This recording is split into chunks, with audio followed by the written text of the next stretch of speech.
El día de hoy vamos a tener dos panelistas de lujo para tratar un tema que ha sido noticia en el país en relación al retiro de la reserva sobre el artículo 27, en especial de la Convención de Viena sobre Derecho de los Tratados. Tenemos a dos expertos en el área. Es usual en el coloquio y básicamente en el círculo. Y para los que no conocen el círculo, bienvenidos. Es un proyecto que tiene la Universidad Francisco Marroquín con la International Law and Liberty, que es una rama de la Fairley Society internacionalmente, y que la propuesta es hacer espacios de discusión académica, principalmente teórica, sobre derecho. No es usual, creo yo, estos espacios en América Latina, probablemente en Guatemala no tanto, y es un espacio también para acercar a la facultad a egresados de esta casa de estudio. Creo que los dos son egresados de esta casa de estudio, y además personas que se desenvuelven en prestigiosas firmas de abogados, como es el caso del licenciado Castillo, y que además ha sido docente acá también. Y en este caso del licenciado Paniagua, que también se desempeña en una importante organización como el CIECA, ¿no? Entonces, les agradecemos muchísimo a ambos por participar, a ustedes por venir. Los círculos pretenden ser espacios quincenales en el que podemos discutir libros, poner ponencias, debates, etcétera, con el objetivo de tener un espacio diferente, usual, muy informal también, a pesar de que todos los abogados siempre llevamos corbata, etcétera. Es no normal, pero pretendemos que sea un debate amigable y divertido también. La participación con estudiantes también es muy valiosa. Aquí me acompaña el licenciado también Andrés Wild, que es secretario también del capítulo del UFM Law and Liberty. Y la modalidad hoy que tenemos son dos ponencias. Y vamos a tener la ponencia del licenciado Castillo inicialmente, y luego vamos a tener al licenciado Paniagua, y luego el licenciado Andrés Wild va a moderar la participación, preguntas, cuestionamientos, dudas en las que ustedes pueden participar. Licenciado Castillo, tiene la palabra. También es un honor estar aquí con ustedes y quizás poder aportar algunas luces en un tema que se ha vuelto, no sé por qué, muy mediático. Cuando empecé a hacer esta presentación, mi primer título que se me vino a la mente fue la obra de William Shakespeare de Much Ado About Nothing, pero cuando vi la traducción de la película que hicieron, el título que pusieron en español, la tradujeron con mucho ruido y pocas nueces, me gustó más que la versión original en inglés, así que ese fue el título que decidí usar. Y mi ponencia es que se trata de una discusión en cuanto al retiro de la reserva del artículo 27 de la Convención de Viena del Derecho de Tratados, que es una discusión completamente artificial y política que carece de sustento académico alguno. Para los que me conozcan saben que no tengo ninguna afinidad por el Estado, todo lo contrario. Soy anarquista y discípulo de Rothbard, así que mi presentación no tiene nada que ver con afinidad al Estado, pero paradójicamente durante muchos años di clase de Derecho Internacional, que es el derecho de los Estados. Lo primero que quería presentarles es una línea del tiempo en relación al retiro de la reserva. Guatemala suscribe el tratado, la Convención de Viena del Derecho de Tratados, sin reserva en el año de 1969. O sea, no estamos hablando de algo precisamente nuevo. En el año 96, o sea, muchos años después de haberla suscrito, se aprueba por parte del Congreso el tratado y nuevamente no se incluye la reserva. En el 97, el 14 de mayo, cuando el presidente Arzú ratifica el tratado, es donde se introduce esta curiosa reserva al artículo 27, y ese mismo año entra en vigor el tratado en Guatemala después de ser ratificado, y de ahí no pasa nada hasta el año 2025, o sea, este año, cuando en abril, el 10, Guatemala notifica a las Naciones Unidas el retiro de la reserva al artículo 27. Después de notificar a la ONU, el 5 de mayo se publica el acuerdo donde se notifica internamente ese retiro de esa reserva. Y lo último, y eso fue hace 2 días, la Corte de Constitucionalidad decide suspender el acuerdo gubernativo y, en la mente de algunos de los más vociferantes paladines de la soberanía guatemalteca, suspende con ello el retiro de la reserva. Esto para que nos ubiquemos en el tiempo y veamos lo que estamos hablando. Entonces, ¿cuál es la primera razón por la cual para mí la discusión en torno a este tema es completamente artificial? Primero, porque el planteamiento del problema, tal como lo plantean, es que existe una especie de conflicto o posible conflicto entre el derecho internacional y el derecho local, y que estamos derivados de ese conflicto, en virtud del retiro de la reserva, van a tener supremacía el derecho internacional sobre el derecho interno. Ese para mí es el planteamiento equivocado que denota un desconocimiento del tema. El derecho internacional y el derecho local aplican en ámbitos distintos, es decir, no se mezclan. Y por lo tanto, no puede haber conflicto entre ellos, ni puede haber jerarquía entre ambos sistemas.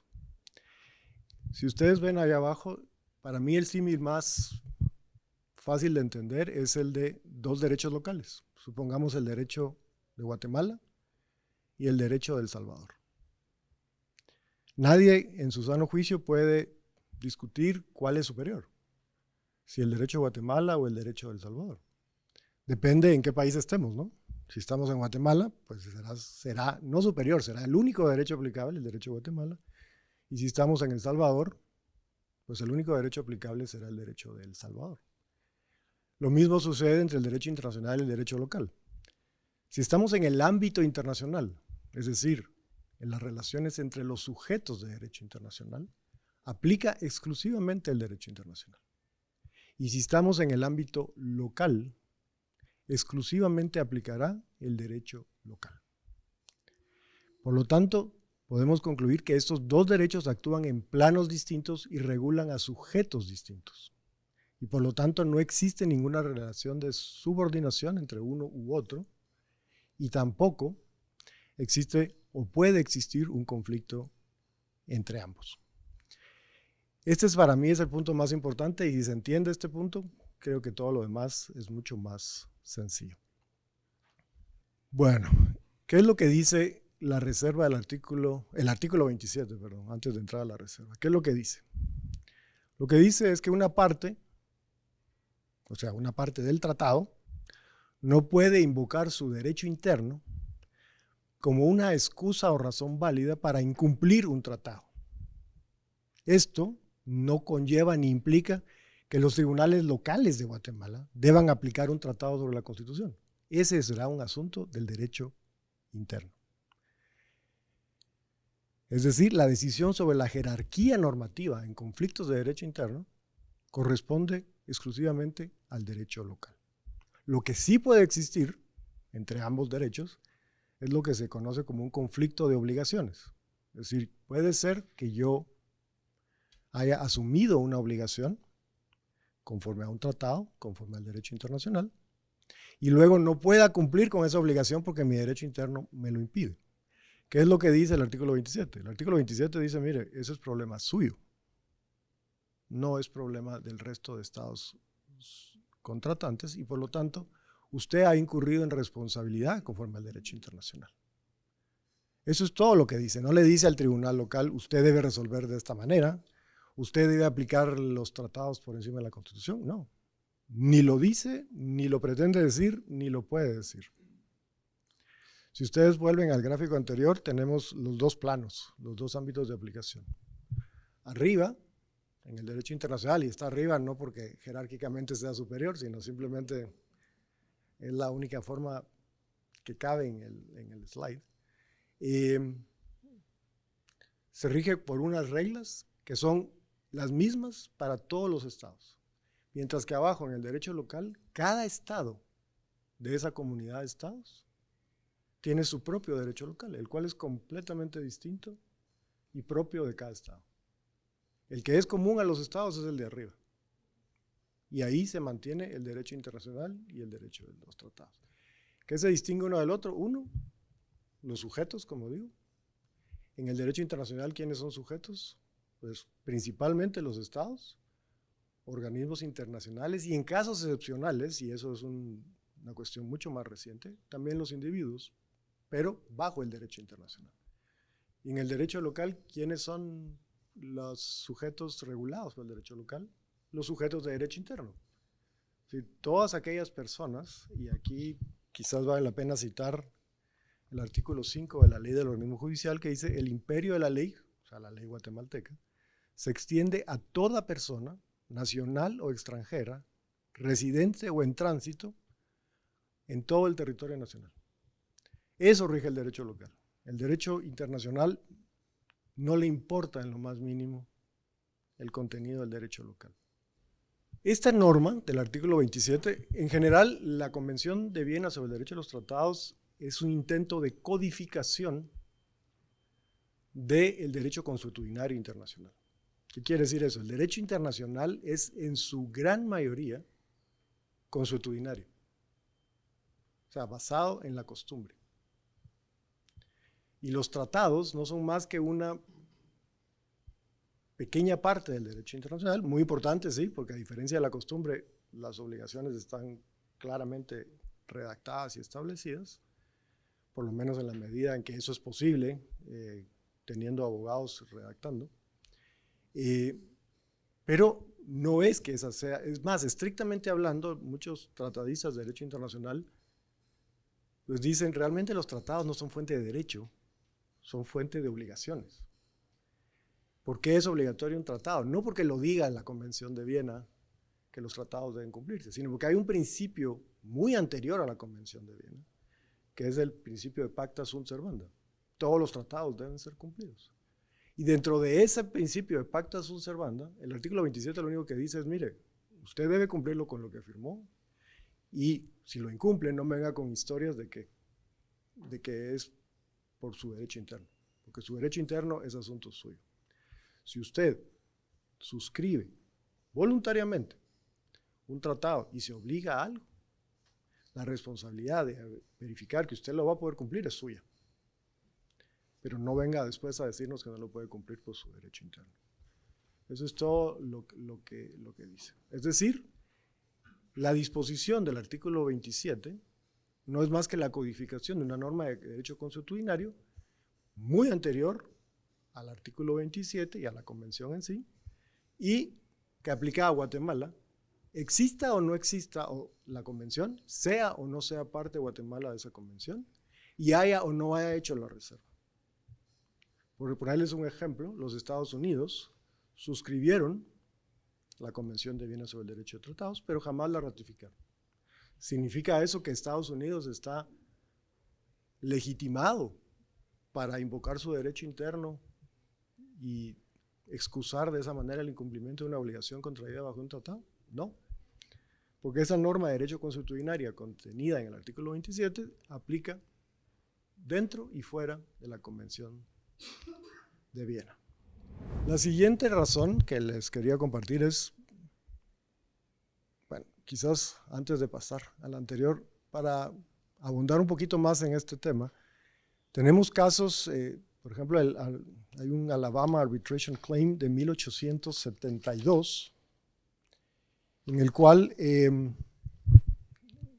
Gran Bretaña y los Estados Unidos suscriben un tratado, en el cual Gran Bretaña se había comprometido a ser neutral en la guerra civil americana, es decir, no apoyar ni al norte ni al sur, y sin embargo, resulta que los británicos construyen y venden barcos a uno de los dos lados contendientes, y Estados Unidos, precisamente porque el ganador fue el norte, reclama a Inglaterra haber incumplido el tratado.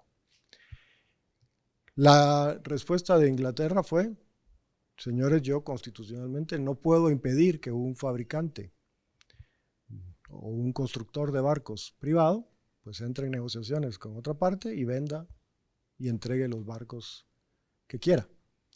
Y la respuesta del tribunal fue: usted no puede invocar su derecho interno y su falta de facultades bajo el derecho interno para librarse de responsabilidad por haber incumplido el tratado. Y esto no se trata de países en desarrollo o tercermundistas. Estamos hablando que esa norma aplica y ha aplicado desde por lo menos 1862 o 72, perdón, a todos los estados, muy anterior a la norma, a la Convención de Viena. ¿Qué pasa con la reserva? Recordemos que la Convención de Viena sobre el derecho de tratados, pues lo que buscaba era codificar el derecho internacional en materia de la obligatoriedad del cumplimiento de los tratados, que realmente no estaba en duda, el principio de pacta sunt servanda, y la interpretación de esos tratados, la forma de interpretarlos, y algunos otros elementos novedosos que fueron introducidos en eso. Es decir, en la Convención de Viena hay dos partes, una que es estrictamente codificación y la otra que es un desarrollo progresivo del derecho internacional, lo cual explicaría por qué algunos países no la han ratificado. Pero en esta parte específica, el propio tratado de la Convención de Viena dice que para que una reserva sea válida, o sea, será válida siempre y cuando, entre otros casos, no contradiga el objetivo y fines del tratado. Imagínense ustedes entonces que un tratado que busca codificar el principio de que los pactos deben ser cumplidos no permitiría en principio una reserva que niega el objetivo principal de ese tratado.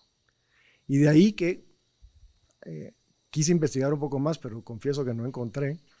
Tengo entendido que varios estados objetaron esa reserva. No tengo la identidad de esos estados que objetaron, pero digamos que en el mejor de los casos la validez misma de la reserva bajo el derecho internacional es por demás dudosa, pues al menos en mi criterio viene a contradecir el objetivo y fines de la convención misma. Es decir, estoy firmando un convenio en el que me comprometo a cumplir con los tratados y al mismo tiempo me reservo a decir sí, pero siempre y cuando mi derecho interno no me lo impida. Entonces, ¿fue válida esa reserva bajo el derecho internacional?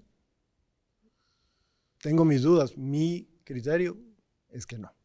Y eso nos lleva al siguiente punto, que es la doctrina de los actos propios. ¿Qué quiere decir la doctrina de los actos propios? Yo no puedo invocar o, perdón, contradecir mis propios actos presentando argumentos que vienen a... Perdón, los actos en los que las demás personas confiaron a lo largo de los años, yo después vengo de palabra a desmentir o a adoptar una postura contraria a todo lo que he hecho a lo largo de esos años. ¿Y qué es lo que ha hecho Guatemala? Si bien presentó la reserva en el año 97, jamás la ha invocado. Es decir, ninguno de los casos en que Guatemala ha estado involucrado en litigios internacionales, jamás ha invocado la reserva, tampoco la ha aplicado. Los tribunales locales, cuando les ha tocado decidir cuestiones que involucran derecho internacional, jamás han tomado en cuenta la famosa reserva, por lo que la propia Guatemala, al no haberla invocado, al no haberla utilizado, al no haberla aplicado, de alguna forma está diciendo con sus actos que no confía en la validez de su propia reserva. De hecho, como apunto ahí, Guatemala jamás había incluido una reserva similar en tratados anteriores ni posteriores al 97. Es decir, es un caso único. Pasamos entonces al tema más álgido, el de la supremacía constitucional. La supremacía constitucional no viene del derecho interno, viene del derecho local. Por lo tanto, el derecho internacional no puede alterar esa jerarquía normativa local. Según la Constitución, la LOG y alguna otra ley, la supremacía de la Constitución es una obligación para todos los jueces que deben resolver un asunto en Guatemala. Todos deben aplicar el principio que la Constitución está por encima de todas las demás leyes. Y eso no ha cambiado, ni puede cambiar ni va a cambiar, por lo menos en virtud de un tema de derecho internacional. Los únicos que podemos cambiar eso seremos nosotros, si podemos cambiar la Constitución, de acuerdo a los procedimientos que establece la propia Constitución. Y es curioso, porque creo que esto ratifica el punto. La única excepción a ese principio está en la propia Constitución. Es decir, es la Constitución la que dice, ¿saben qué? En este caso específico, en el caso de los derechos humanos, los tratados van a tener primacía. Eso quiere decir que esté por arriba de la Constitución, o sea, cuál es el alcance, cuál es la interpretación que debe dársele. Hubo mucha discusión porque habla de derecho interno, no dice Constitución. Entonces, si el derecho interno incluye o no incluye la Constitución, ¿quién decide eso? Las cortes locales. La Corte de Constitucionalidad lo ha decidido. Es decir, ¿cuál es el valor que el derecho internacional tiene en el derecho local? Lo decide el derecho local, no el derecho internacional. Y esta norma estuvo vigente y sigue vigente con reserva o sin reserva, con tratado o sin tratado. Este quizás es el tema más lamentable de todo esto y es la intervención de la CC, por supuesto no voluntaria, sino que alguien la metió, pero es que en el derecho internacional las reservas o el retiro de la reserva, es irrevocable, no es revertible. Y la decisión de la Corte de Constitucionalidad no puede revertir esa reserva a nivel internacional, ese retiro de reserva. ¿Qué efecto tiene entonces la decisión de la CC otorgando o suspendiendo el retiro de la reserva? Ninguno. Desde el momento en que esa reserva, o ese retiro de la reserva fue notificado a la ONU en abril de este año, el asunto terminó. ¿Por qué? Porque las reservas solo pueden ser introducidas al momento de firmar, aprobar, ratificar o adherirse a un tratado. Ningún otro momento. Se puede retirar la reserva en cualquier momento, pero no se puede volver a poner. Este es otro tema interesante y es que estamos hablando de una reserva introducida en un tratado específico. Es decir, es cierto que el tema de esa convención es el derecho de los tratados, pero de eso a decir que la reserva que yo puse en la Convención de Viena, el derecho de tratados, es extensiva a todos los demás tratados que yo haya suscrito, eso, perdón por la expresión, pero es un absurdo. Si yo quiero, de veras creyese en la postura de los que mantienen esto, esa reserva debiese haberse introducido de la misma manera o similar en todos los tratados que han suscrito desde 1997. Pero como vimos, jamás lo han hecho. Y por lo tanto, si fuera válida, y ese es como dicen los americanos, un big if, solo aplicaría a esa convención, o solo hubiese aplicado a esa convención. Luego está este trillado tema de que los tratados y el derecho internacional vienen a limitar el ejercicio de la soberanía. Primero, creo que no entienden el concepto de soberanía, porque la soberanía no es estar por encima del derecho, pero sobre todo no entienden el derecho a los tratados, porque los tratados son justamente el ejercicio de esa soberanía para decidir si entro o no entro a un tratado.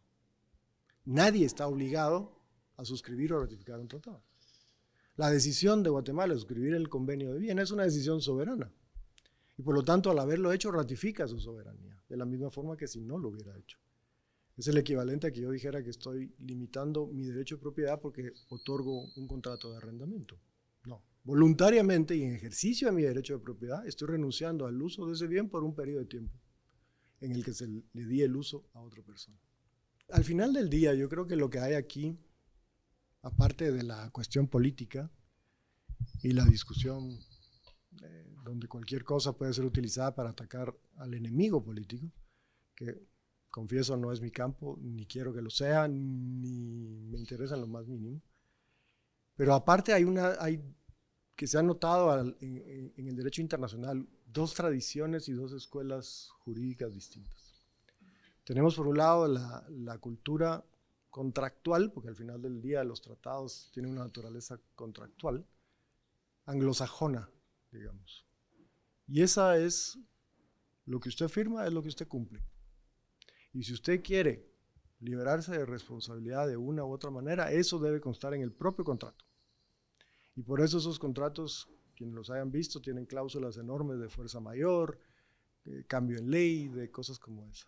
Porque solo si están en el contrato van a poder ser invocadas por las partes. Mientras que la cultura del derecho civil es lo contrario. El derecho contempla una serie de instituciones que vienen a permitirle a una de las partes, o a las dos, incumplir con lo pactado sin responsabilidad alguna. Y por eso tenemos, nuevamente, a nivel legal y no contractual, la figura de la fuerza mayor, la figura de la onerosidad sobrevenida.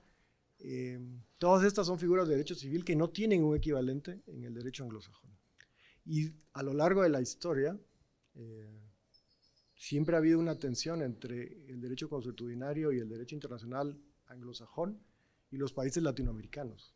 Por poner un ejemplo, el tema de trato a los extranjeros, que ahora está casi todo codificado en tratados de protección de inversiones, pero el principio de protección de extranjeros siempre hubo una postura, una resistencia de los países latinoamericanos de decir, no, yo voy a tratar a los extranjeros de la misma forma que yo trato a mis nacionales, ni más ni menos. Mientras que la postura predominante, impulsada por el derecho anglosajón, es, no, a mí no me importa cómo trate usted a los suyos. Lo que importa es que hay un trato mínimo, un estándar mínimo que debe aplicarse a toda persona, y si usted cae por debajo de ese trato mínimo, es responsable bajo el derecho internacional. La doctrina Calvo, su nombre lo sugiere, es latinoamericana. Siempre hemos estado buscando formas. Ahora, este extremo del caso guatemalteco, creo que sí, ahí sí vamos a la vanguardia, tristemente, y creo que los argumentos que se han usado para atacar ese retiro. ¿Cuál fue la motivación del retiro? Honestamente no la sé. ¿Tiene algún efecto? Para mí no. Pero sí sé que los argumentos que han usado para criticar a esa decisión son bastante demagógicos y sin ningún sustento académico. Quiero agradecer, por supuesto, esta invitación del UFM Law and Liberty Circle, la invitación de Jesús María específicamente, y por supuesto me alegra siempre estar en casa también compartiendo pues con la Facultad de Derecho de la que soy egresado sobre estos temas. Y tengo que decir que la presentación que me precedió de Juan Carlos fue magistral, así que algunos de los temas creo que ya han sido abordados y vamos a agregar un poquito. Yo quiero hablar del artículo 27 de la Convención de Viena sobre el derecho de los tratados, es decir, quiero dejar claro que yo no quiero pronunciarme aquí sobre las acciones de un gobierno en particular, es decir, no es lo que quiero hacer hoy, sino quiero hablar de estos 3 puntos. Primero, el sentido del artículo 27 de la Convención de Viena sobre el derecho de los tratados, que creo que ya quedó bastante claro su relación con el artículo 26 de esta misma convención, el principio de pacta sunt servanda. La pregunta es si se refiere el artículo 27 a la jerarquía normativa de sistemas jurídicos nacionales o no, y la respuesta es que no, como ya se ha apuntado. Y en términos generales, ¿cómo interpretaríamos el artículo 27? Quiero hacer algunos apuntes sobre la incorporación de tratados a los ordenamientos jurídicos nacionales y compartirles un poquito de la experiencia que tenemos en el mecanismo de solución de controversias comerciales entre Centroamérica, que administro, respecto del artículo 27, porque de hecho tenemos jurisprudencia sobre este artículo en 2 laudos arbitrales de este sistema interestatal de resolución de disputas, que confirmaría la lectura que hasta ahora se ha hecho del artículo. Si pensamos en la creación de un tratado internacional, aquí usamos el término creación en un sentido amplio, es decir, cómo llega a existir un tratado, podríamos ser más técnicos quizá, y estas grandes etapas las tomo del texto que está citado en pantalla. Si pensamos en cómo llega a existir un tratado, pues sabemos que hay una fase generalmente de negociación inicialmente entre las futuras partes o posibles partes del tratado. Luego de esa negociación se adopta un texto de diversas maneras, puede hacerse, por ejemplo, firmando el texto o si esta discusión tiene lugar en el seno de una organización internacional o de algún órgano de una organización internacional, pues se podría dar una decisión de ese órgano fijando el texto final. Pero una vez tenemos un texto, viene una parte muy importante. Tiene que haber una expresión de consentimiento de los estados o de las partes, que en determinados casos pueden ser organizaciones internacionales también, para obligarse por ese tratado. Entonces tenemos un texto acordado que ya negociamos, ya fijamos el contenido final del texto, y luego tiene que venir una expresión de voluntad de ese estado que dice, sí, me someto a las obligaciones que se derivan de ese tratado. Y esto puede ocurrir de varias formas. La propia firma o suscripción, si así lo dispone el tratado, generalmente la ratificación del tratado, y puede haber, por ejemplo, un canje de instrumentos de ratificación, puede haber una confirmación formal, puede haber un depósito del instrumento de ratificación, y después de esto viene, por supuesto, ya la entrada en vigor del tratado, como el propio tratado lo regule generalmente. Por ejemplo, si es un tratado multilateral en el que hay 10 estados parte o 10 futuras partes, se podría establecer que cuando la tercera de las partes deposite el instrumento de ratificación, el tratado entrará en vigor 8 días después. Y entonces tenemos ya un tratado internacional que sería vinculante entre las partes. Esto solo lo menciono porque hay un detalle importante. Si bien para la ratificación muchas veces se requiere la aprobación legislativa en buena parte de los sistemas jurídicos nacionales, especialmente en países democráticos, no es esa aprobación legislativa la que le da efectos jurídicos al tratado. Ese es un punto importante. Y otro punto es esa expresión del consentimiento de la que hablamos, es una expresión del consentimiento internacional, es decir, ante las otras partes del tratado. Lo que ocurra internamente para aprobar ese tratado no es, por así decirlo, oponible a terceros. Lo que es oponible a terceros es esa expresión del consentimiento como se haya pactado en el tratado. Y comencemos con el artículo 27, perdón, este es artículo 26 de la Convención de Viena sobre el derecho de los tratados, Pacta sunt servanda. Todo tratado en vigor obliga a las partes y debe ser cumplido por ellas de buena fe. Es decir, concluimos el tratado, expresamos el consentimiento para obligarnos por el tratado, entra en vigor, por lo tanto debe ser cumplido de buena fe. Y este es un principio básico del derecho internacional público y de hecho es reconocido en el propio preámbulo de la Convención de Viena sobre el derecho de los tratados. Preexiste la Convención de Viena en cuestión. Y diría yo, se basa en la buena fe, que es el principio quizá fundamental del derecho internacional público. Vean lo que nos dice la Comisión de Derecho Internacional en 1966 en su comentario a el proyecto de Convención de Viena que había preparado, el proyecto de artículos sobre derecho de los tratados que se le encomendó preparar. Dice, la norma pacta sunt servanda, según la cual los tratados obligan a las partes y deben ser ejecutados de buena fe, es el principio fundamental del derecho de los tratados. Hasta aquí creo que no hay nada muy controversial. Entonces, ¿qué pasa con el artículo 27? El artículo 27 podría verse como un principio complementario al de pacta sunt servanda o incluso como un corolario del principio de pacta sunt servanda.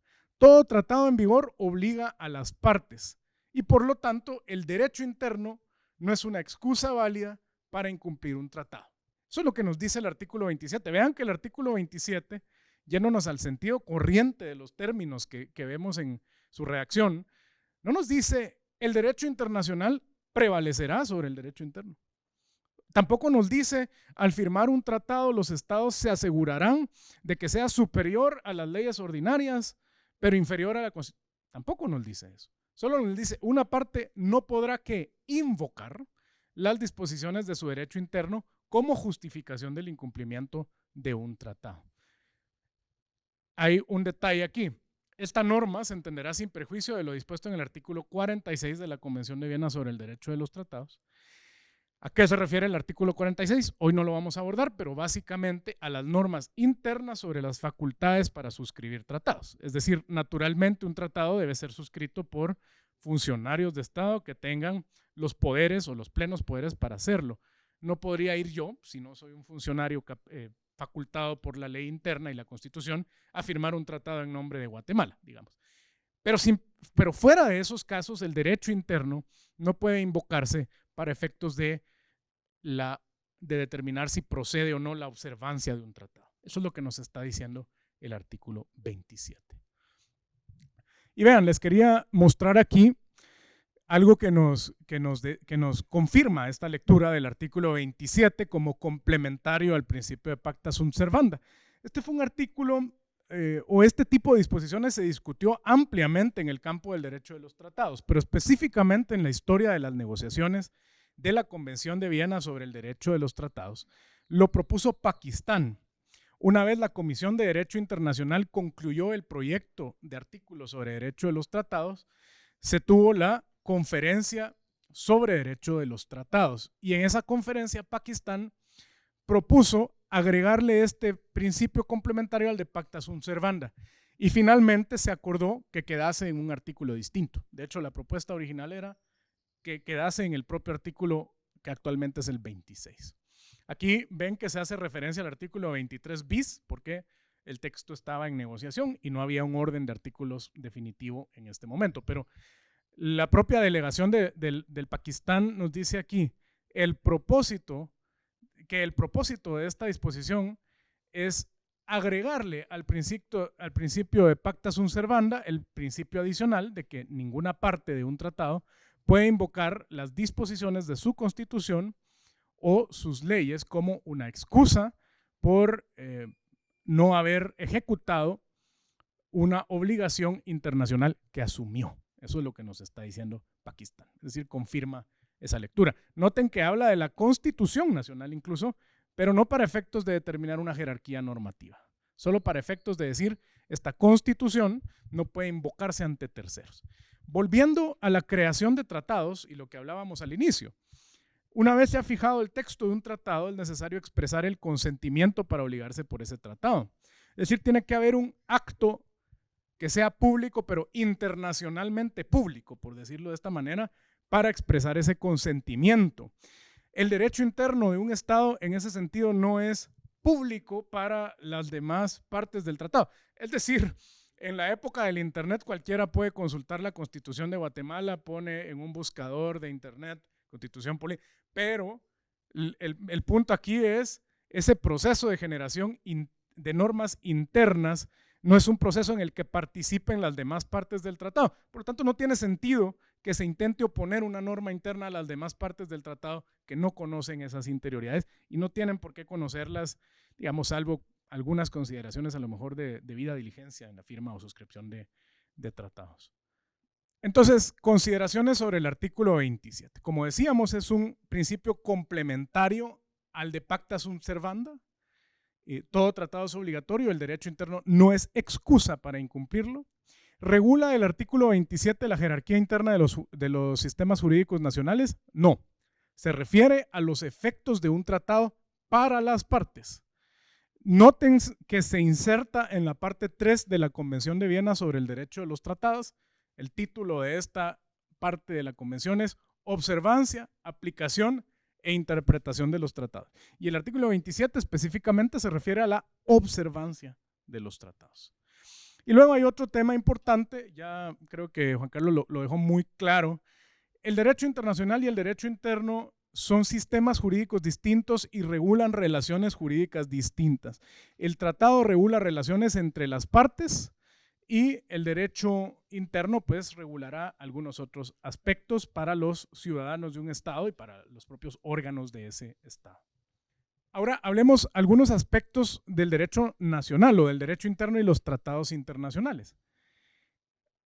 Es verdad que los tratados internacionales, una vez en vigor para un Estado, pues generalmente se incorporan al sistema jurídico nacional y esto generalmente ocurre a través de la ratificación. Hay que decir que hay distintos sistemas para incorporar tratados al derecho nacional. Podemos distinguir entre los sistemas monistas y dualistas, por ejemplo. Guatemala tiene un sistema monista, un sistema dualista. La diferencia sería que un tratado requiere de implementarse requiere legislación nacional generalmente para implementarse internamente. Ahora, esa incorporación del tratado al derecho nacional, digamos que no es como ocurre puede variar por estado, puede variar de un estado a otro, o sea, el sistema jurídico del Reino Unido será muy distinto al de Guatemala, teniendo no solamente una monarquía, sino un sistema parlamentario.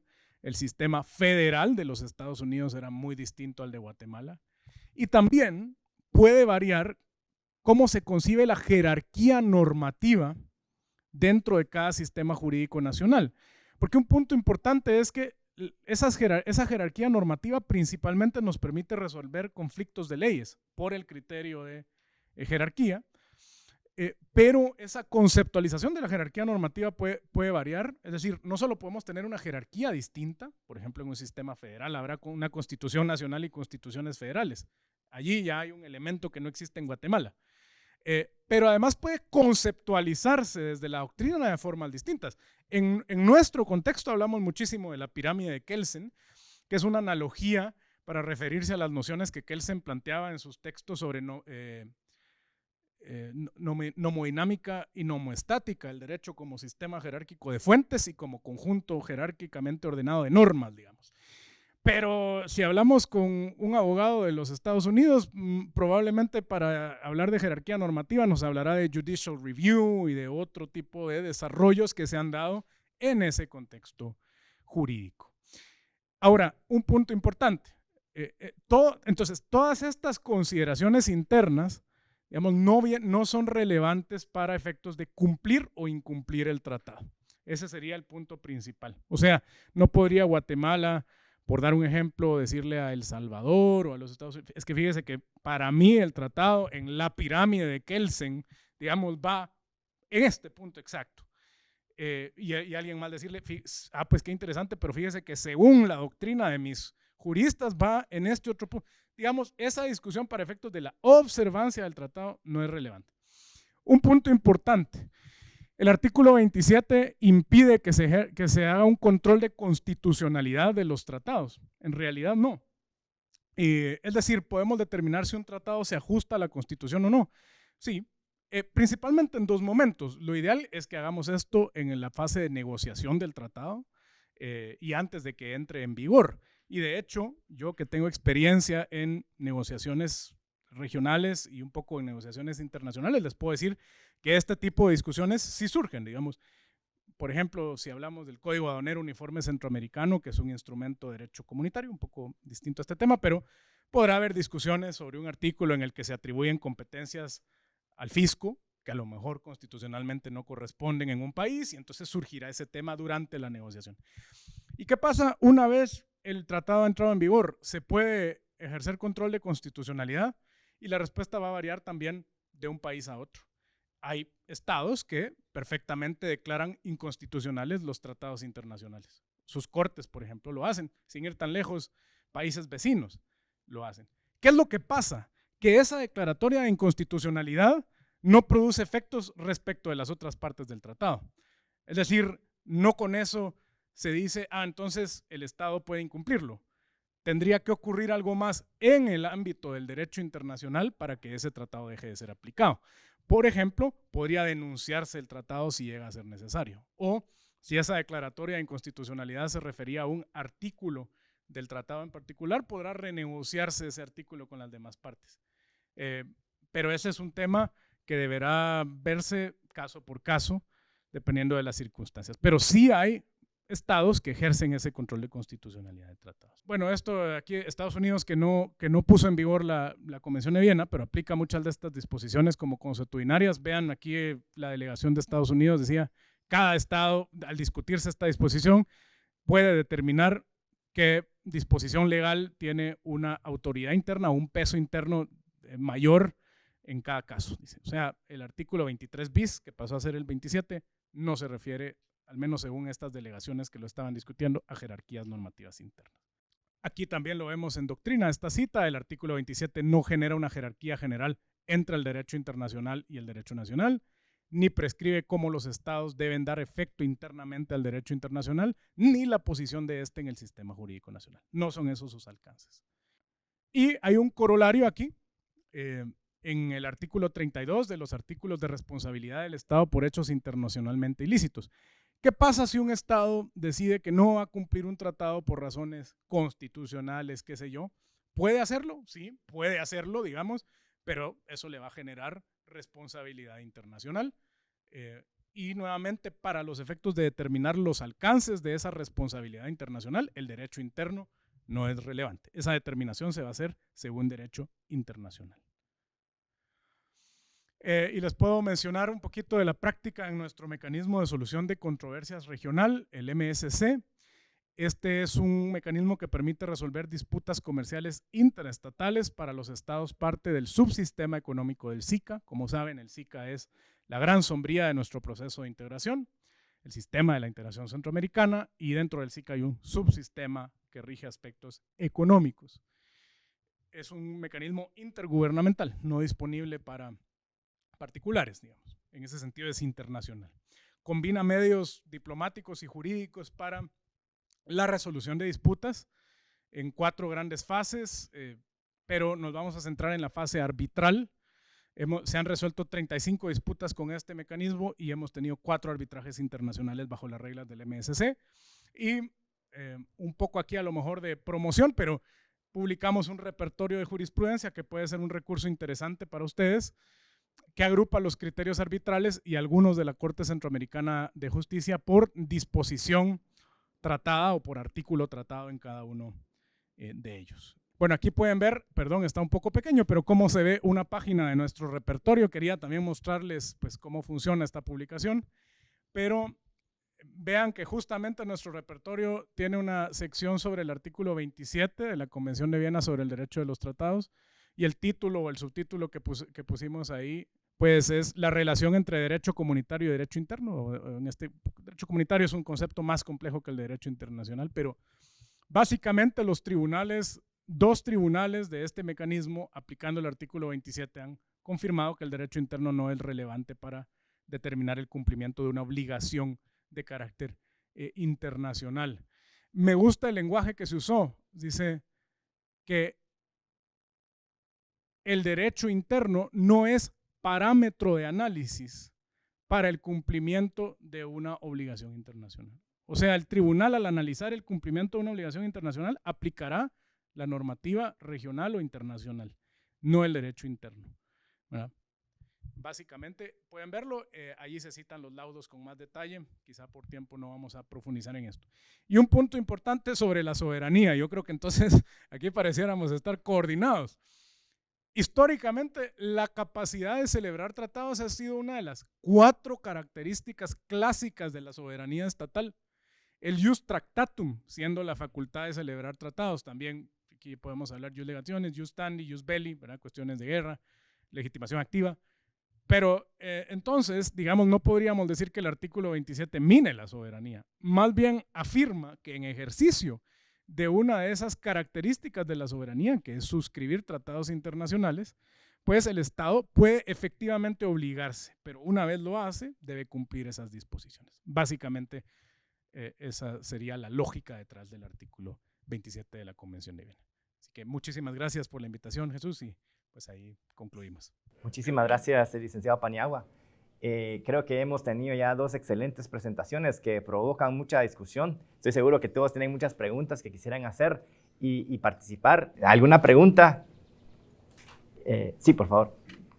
Bueno, en el ejemplo que daba el licenciado Castillo sobre el tratado entre Estados Unidos y Gran Bretaña durante la Guerra Civil, tuvo un efecto sobre las personas, porque finalmente los fabricantes de barcos no pudieron vender, o no debían haber podido vender sus barcos. Pareciera que entonces esa afirmación de que el derecho internacional y el derecho local tienen ámbitos diferentes, finalmente sí tiene un efecto, porque ese tratado obligaba a unas personas que eran fabricantes de barcos con la intención de venderlos a quien quisieran, y que finalmente se vieron o se podrían haber visto impedidos de hacerlo a quien ellos querían, que era a quien se los fuera a comprar en Estados Unidos, ¿verdad? Sí, yo creo que nadie ha dicho que no puede tener un efecto a lo interno. Lo que estamos discutiendo es el que suscribe un tratado adquiere una obligación. Y como dije en su momento, nadie está obligado a entrar en un tratado. Lo que se trata al final es una cuestión de responsabilidad. Y no solo responsabilidad frente a los demás estados signatarios del tratado, sino además responsabilidad como Estado. O sea, el derecho interno es de mi competencia. Soy yo el que debo velar porque ese derecho interno no se vea violado, que no vaya a colocarme en ese conflicto de obligaciones, que yo adquiera internacionalmente una obligación que localmente no puedo cumplir. A esa responsabilidad me estoy refiriendo ahorita. El problema con los países latinoamericanos en general, y Guatemala creo que es un buen ejemplo, es que firman lo que les ponen enfrente. ¿Sí? Entonces, si yo voy a adquirir un compromiso, creo que mi labor es primero determinar si estoy en capacidad de cumplir ese compromiso. Si no estoy en capacidad de cumplir ese compromiso, no lo adquiero. Pero una vez adquirido, yo no puedo después invocar esa imposibilidad derivada de mi derecho interno como una excusa válida para faltar a mi obligación para con los demás estados parte de ese tratado. Eso es lo único que tratamos de decir, no que no tenga un efecto, claro que pueden tener un efecto. Al final los estados son ficciones, ¿no? Los únicos que perciben los efectos son las personas individuales, las que sí existimos. Pero no ese es el punto aquí en discusión. El punto es, como bien lo dijo Andrés, es una cuestión, yo no puedo invocar mi derecho interno, porque ese es mi exclusivo ámbito de competencia, como una excusa válida para incumplir una obligación de derecho internacional. Y en el caso de los tratados eso es más fácil de entender, porque el tratado es voluntario, es el equivalente a un contrato. Con el derecho consuetudinario ni siquiera tenemos eso. Recuerden que como les decía, si el derecho internacional es un iceberg, los tratados serán en el mejor de los casos la parte visible del iceberg. Pero la gran parte del derecho internacional es consuetudinario. Y aún ahí, habiendo o no habiendo un tratado de por medio, ese derecho es obligatorio entre los sujetos de derecho internacional, que son los estados. Irónicamente, y quizás por eso a mí me llamó la atención el derecho internacional, la sociedad de estados, como le llaman, es una sociedad anárquica, que creo que eso nos faltó también explicar, que uno de los argumentos que he leído, y confieso que no los he leído con demasiado detenimiento, es que si sale una resolución de, no sé, de la ONU, eso ya va a venir a Guatemala a cambiar. La naturaleza de las resoluciones de los organismos internacionales no es el equivalente a una legislación como nosotros la conocemos. O sea, lo que emana de las Naciones Unidas en forma de resoluciones de la Asamblea General o del Consejo de Seguridad, el Consejo de Seguridad es otro tema, pero en la Asamblea General no son obligatorias para los estados, no son fuente de obligaciones. Es más, los estados son tan celosos de su soberanía en el derecho internacional que la cesión de soberanía o la limitación, autolimitación a la soberanía no se presume, debe demostrarse. Criterio bien distinto al que utilizan con respecto a nosotros los individuos, esos mismos estados, ya en el derecho interno. Pero eso ya es asunto para otro conversatorio.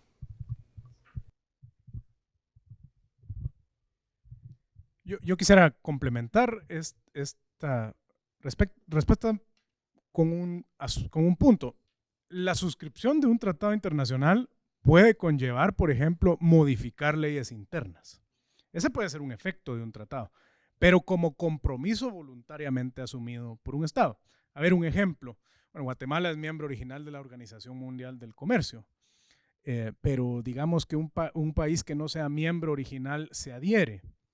Para adherirse deberá cumplir los compromisos en materia de política comercial internacional de la OMC y algunas de sus leyes podrán ser incompatibles con los tratados o con las obligaciones que se derivan de los tratados de la OMC. Entonces, el derecho, o bueno, CAFTA, por ejemplo, los acuerdos comerciales que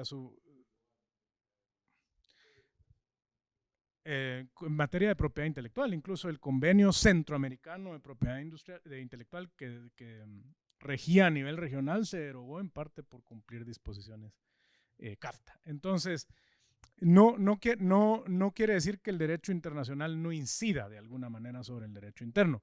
Lo único el único punto es el artículo 27 no nos está indicando cómo debe incidir, ¿verdad? Ese era el punto. Y quizá sí hay que diferenciar, a lo mejor doctrinariamente se puede hacer una diferencia entre tratados contrato y tratados multilaterales legislativos, ¿verdad? Hay algunos tratados que rigen aspectos, por ejemplo, bilaterales entre dos estados, un tema de límites territoriales, algo muy concreto. Pero hay algunos tratados multilaterales que sí pretenden establecer un estándar jurídico a nivel global. Entonces, estos tratados multilaterales legislativos pueden tener una mayor incidencia o influencia, no solamente en el derecho interno, sino en las políticas públicas de un estado, ¿verdad? Pero creo que ese es otro punto, y eso ya escapa del tema del artículo 27. Creo que el mensaje final es, el artículo 27, yo lo reduciría a no asuma compromisos internacionales que no va a poder cumplir por su derecho interno. Eso es todo. Y al final del día, si yo me coloco voluntariamente en esa situación, voy a tener que elegir. O incumplo con el derecho internacional o incumplo con el derecho local. En ambos casos voy a generar responsabilidad. Nada más.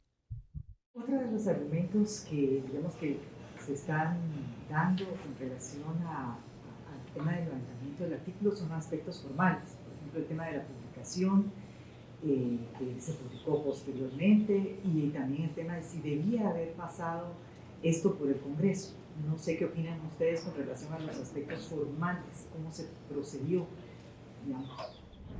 Bueno, ese ya es un asunto de derecho interno, no de derecho internacional. Toda esa discusión realmente para efectos o fines del derecho internacional es irrelevante. La reserva se retiró y esa decisión fue notificada y es irrevocable. En cuanto a la opinión sobre el procedimiento interno, pues si ustedes ven en la tabla cronológica que yo les pasé, y nuevamente tengo que confesar y hacer el disclaimer que yo no analizaba a fondo el tema, o sea que estoy hablando un poquito a ciegas. Quien hizo la reserva fue el presidente de la República, no fue el Congreso. El Congreso aprobó el tratado de la misma forma que se suscribió, sin reserva. La reserva la puso el presidente después de aprobada por el Congreso, al momento de ratificarla. Eso me hace creer a mí, o por lo menos mi lógica me dice que también es de la misma forma se puede retirar. Y repito, esa es una institución más bien de derecho internacional y la forma en que se notifica se rige por el derecho internacional, no por el derecho local. Si debió haber sido publicada antes, después, en qué momento, no lo sé. Lo cierto es que lo que diga la Corte de Constitucionalidad hoy por hoy cuenta muy, muy poquito, por no decir nada, a nivel internacional. Sí, yo estaría de acuerdo con ese punto. De hecho, hay jurisprudencia de la Corte de Constitucionalidad en el sentido de que el Ejecutivo puede retirar una reserva en Guatemala. No quisiera yo ahondar mucho sobre este acto del gobierno, siendo que la discusión se tornó política, pero efectivamente el Ejecutivo podría retirar reservas. Y nuevamente, ¿verdad? Dentro del derecho de un Estado, ¿cuál es el órgano competente para formular o retirar reservas? Será un asunto de derecho interno, pero el efecto ante terceros pues, se da una vez se notifica el retiro de la reserva, básicamente. Quisiera aportar un par de opiniones desde un punto de vista internacionalista.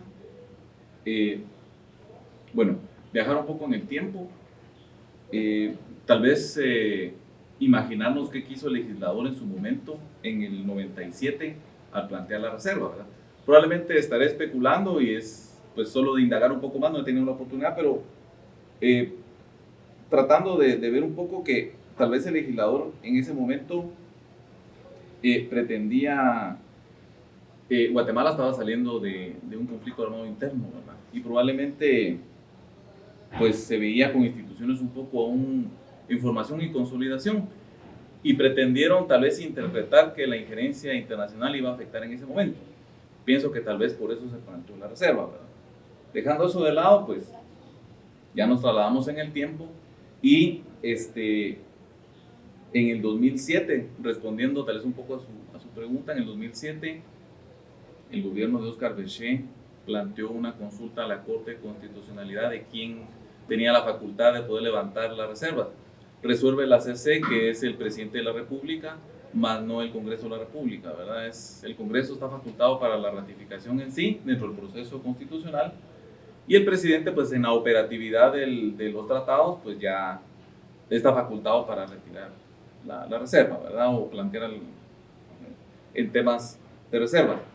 Y viajando más aquí actualmente, pues creo que los internacionalistas de los que yo he tenido oportunidad con los colegas estamos en sintonía de que pues son asuntos totalmente ajenos, ¿verdad? Es decir, el levantamiento de la reserva al 27, no sé por qué situación se están mezclando las cosas jurídicamente internas con el derecho internacional, que son aspectos totalmente ajenos, ¿verdad?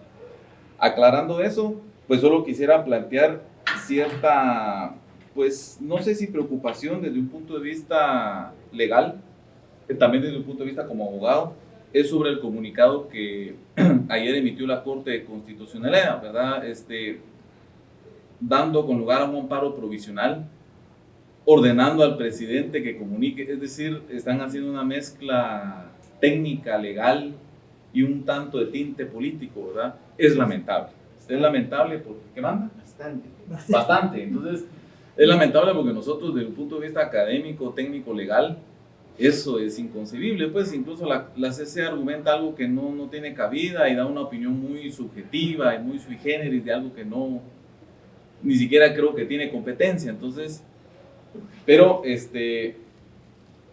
aclarando ese punto, pensaría yo que estamos en una situación bastante, no sé, de ignorancia legal, de ignorancia incluso política y de ignorancia incluso en el concierto internacional de quienes están en ese círculo, ¿verdad?, de interpretación a su gusto, incluso acusaciones desde un punto de vista penal y denuncias. Es algo muy lamentable, ¿verdad? Pero creo que es rescatable el hecho de esta discusión, de que estamos claros de que en el concierto internacional, a nuestro criterio como internacionalistas, Guatemala actuó de buena fe, formalizando algo que simple y sencillamente dio un aviso de levantamiento de la reserva, algo que ni siquiera utilizó en su momento. Creo que no hay nada de mal, independientemente de qué gobierno esté de turno.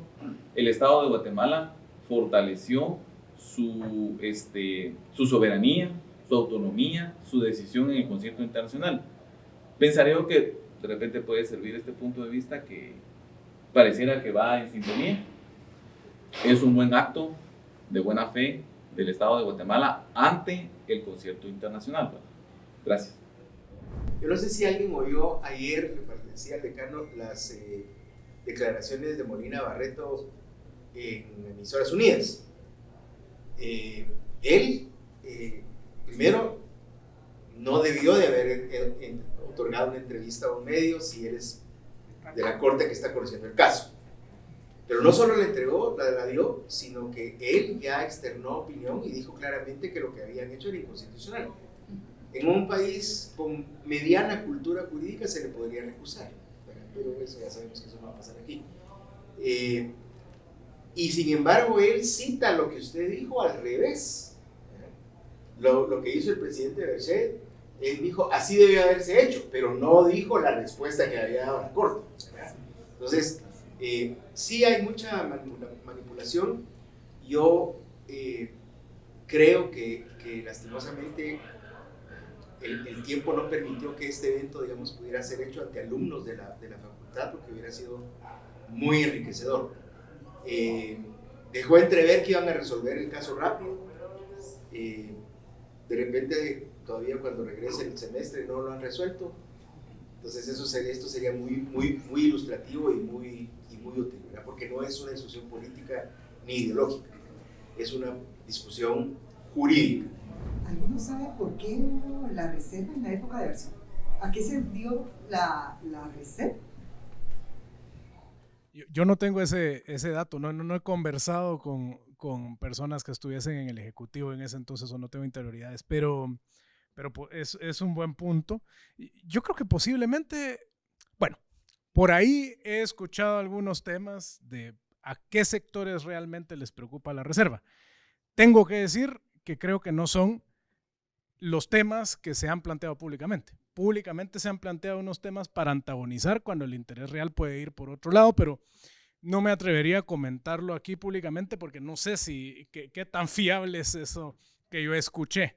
Entonces, creo tener una idea, pero no podría afirmarlo. No, la preocupación de que se levante. Pero en todo caso, creo que es una preocupación mal fundada, porque se basa en una mala comprensión de los efectos del artículo 27. ¿Verdad? Pero los temas que se han planteado públicamente, impulso de agendas globalistas, ese no es la verdadera preocupación, probablemente. Eso es lo que quisiera yo plantear nada más para que se entienda, porque eso hasta llega a sonar absurdo, ¿verdad? En el debate público. Tal vez un punto que yo quisiera rescatar con lo que decía el doctor Argueta, la importancia de que le dediquemos tiempo a esta discusión desde el punto de vista jurídico es que los tratados internacionales son muy importantes para Guatemala. Desde el tratamiento arancelario que tuvo posiblemente algo de lo que desayunemos hoy, algunos de esos productos, hasta la ejecución de laudos arbitrales para quienes están en el arbitraje, todo eso tiene que ver con tratados internacionales, de manera que si por una razón política se va a desfigurar esta discusión, pues corremos el riesgo de afectar cómo funciona actualmente nuestro sistema jurídico. Entonces la invitación sí sería a tratar de mantener la discusión en ese sentido. Gracias. Yo creo que el mundo está actualmente, nosotros no somos ajenos al mundo. El mundo está en cambio ahora, ¿no? No creo que alguien puede decir que los tratados se aplican estrictamente y todo el derecho internacional se aplica y se crea según los académicos. Yo diría, no, definitivamente no. Ahorita estamos en un momento de gran cambio internacional. Eso también hay que tomar en cuenta. Pues, ¿qué es lo que nosotros quisiéramos que pasara idealmente? Eso a la realidad no la veo difícil. Y creo que también hemos tenido experiencia en negociación de tratados internacionales, literalmente, y como decía Bismarck, que el pueblo no debe saber dos cosas. El pueblo no debe saber sobre dos cosas. Dice, ¿cómo se hacen las salchichas? Y cómo se hacen las leyes. Yo le agregaría, y cómo se hacen los tratados, ¿sí? Que yo creo que también es un tema que tenemos que tratar. Idealmente todos creemos que somos Metternich y todos estamos en el convenio en Viena negociando. Sí, bueno, eso los que lo hemos hecho no es así, se los aseguro. Y los que lo han visto desde la academia nada más, pues creo que falta tal vez un poco más conocimiento de hablar con los negociadores. Podríamos hablar de eso, ¿verdad? ¿Cómo se hacen las salchichas? Y entonces yo creo que eso también tenemos que tomar en cuenta. No solo podemos decir, este es el ideal. ¿Por qué Pakistán hizo ese comentario entonces? Yo creo que eso es muy interesante de saber. ¿Por qué los derechos sociales han ido incrementándose?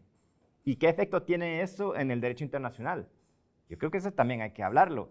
Y si vamos a ser, como dice el licenciado Castillo, vamos a ser civilistas, yo tiendo a ser más anfibio. He estado en ese mundo entre lo anglosajón y lo civilista. Pero yo creo que todos estamos en esa situación. Y potencialmente el artículo 27 es un derecho internacional privado público. ¿Sí? ¿Cómo tratar de hacer ese match entre los dos mundos? Sí, son mundos diferentes, claramente, pero eso es bastante obvio que son mundos diferentes.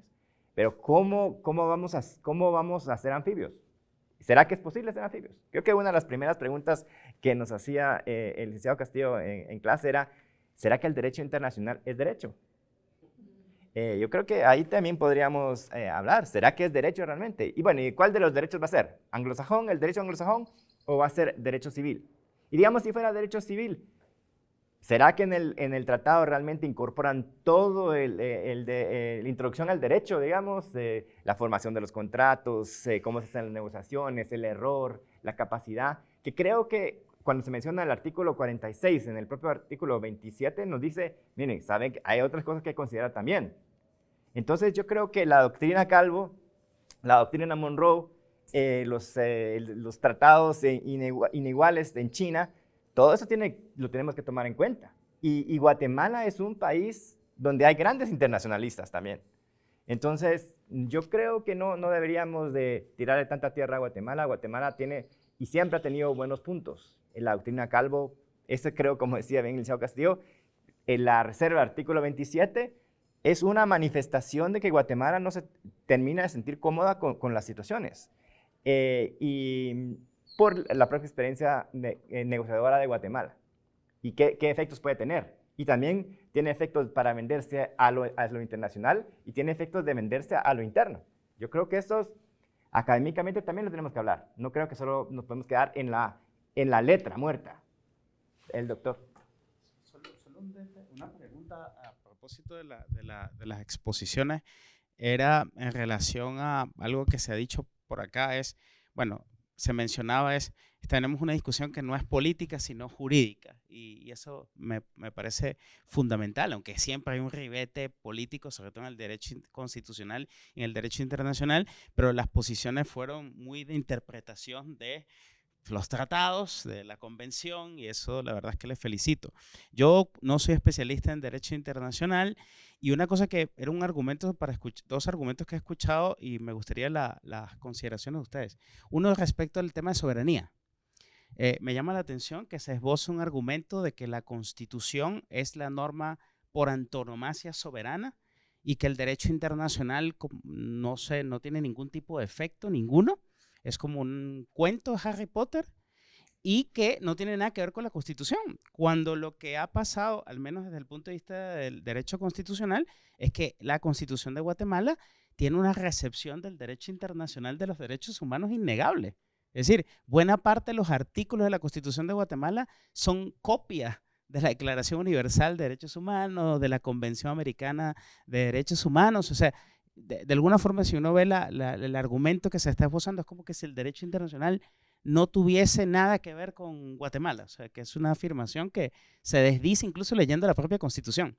Y la segunda, algo que mencionaban los dos, es que sobre el tema de cómo no se puede alegar el derecho interno para incumplir las obligaciones internacionales, una cosa que me llamaba la atención de la resolución era del auto de la Corte del Amparo Provisional que mencionaba el doctor Argueta, era que como que si el derecho internacional ahora puede ser objeto de control constitucional.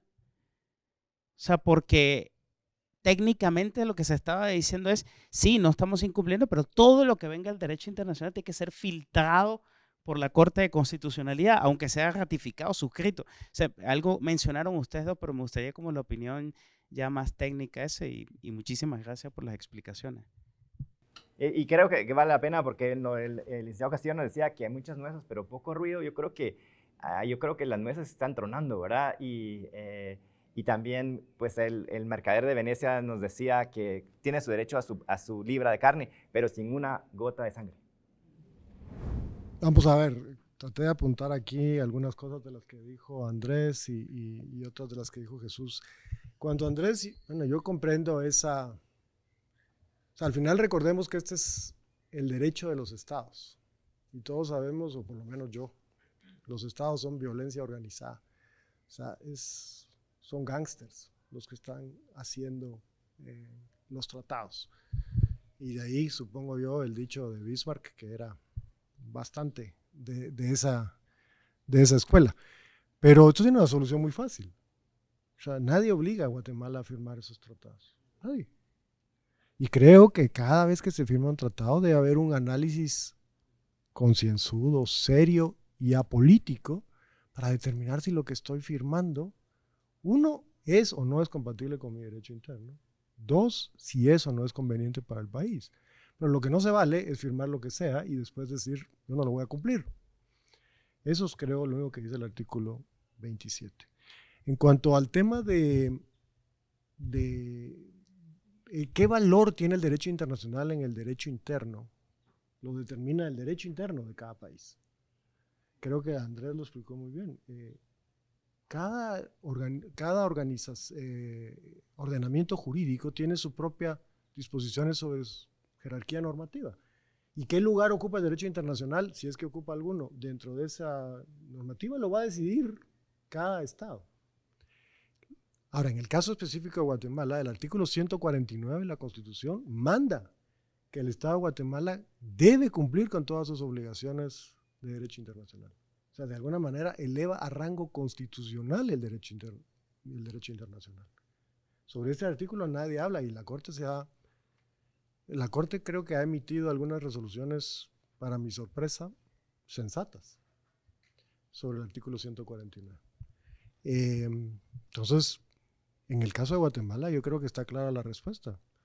Según Guatemala, la Constitución Política de la República de Guatemala, el derecho internacional tiene prácticamente categoría constitucional.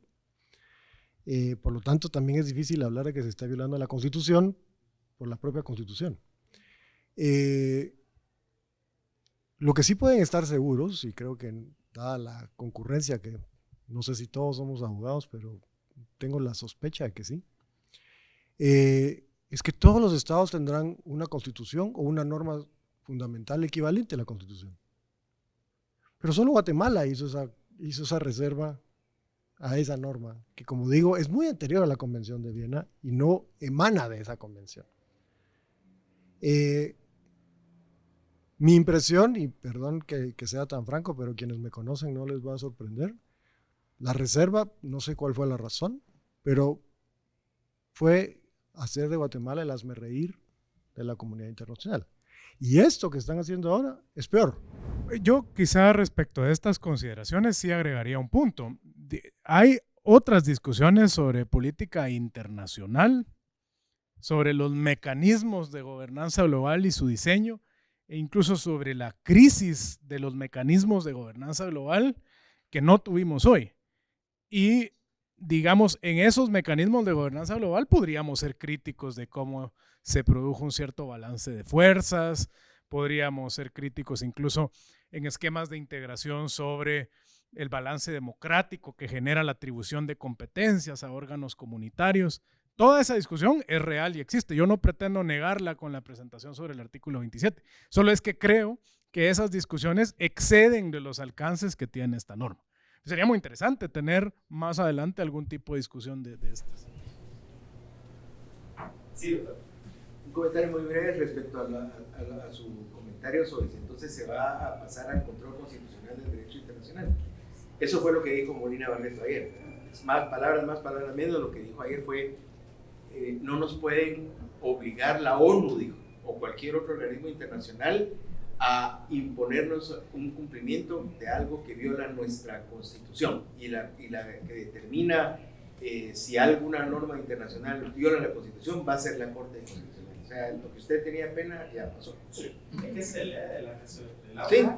¿Qué es lo que se interpreta? Y yo lo que quisiera saber es, supongamos que otorgan el amparo, ¿verdad? Creo que no, para efectos internacionales no tiene ningún efecto. Relevancia. Solo la vergüenza. Sí. Pasar la vergüenza. Vergüenza ajena, ¿verdad? Sí, muchas gracias. Creo que sí, sí, gracias. Yo creo que de eso se trata, porque nos llamaron aquí para ser polémicos hoy, ¿no? Entonces, porque si no, todos los que están de acuerdo con eso, bueno, entonces no hubiéramos tenido la gran oportunidad de reunirnos. Creo que sí vale la pena seguir platicando. Algunos pueden considerar que sean sarta de tonteras, otros que son nuevas ideas diferentes, que tenemos que convencernos. Muchas gracias. Yo realmente solo agradecer la presencia. Bienvenidos a su alma mater. Excelentes exposiciones. Creo que nos aclaran o nos terminan de aclarar el entendimiento jurídico del tema y, digamos, le queda a uno la preocupación grande de las motivaciones detrás de todo esto, ya saliéndome del ámbito jurídico y pasándome al ámbito puramente político. Se queda uno con la duda entonces del componente de ignorancia o quizás intenciones escondidas que hay detrás de todo esto, de todas las partes, de todos los extremos ahí, de todos los lados.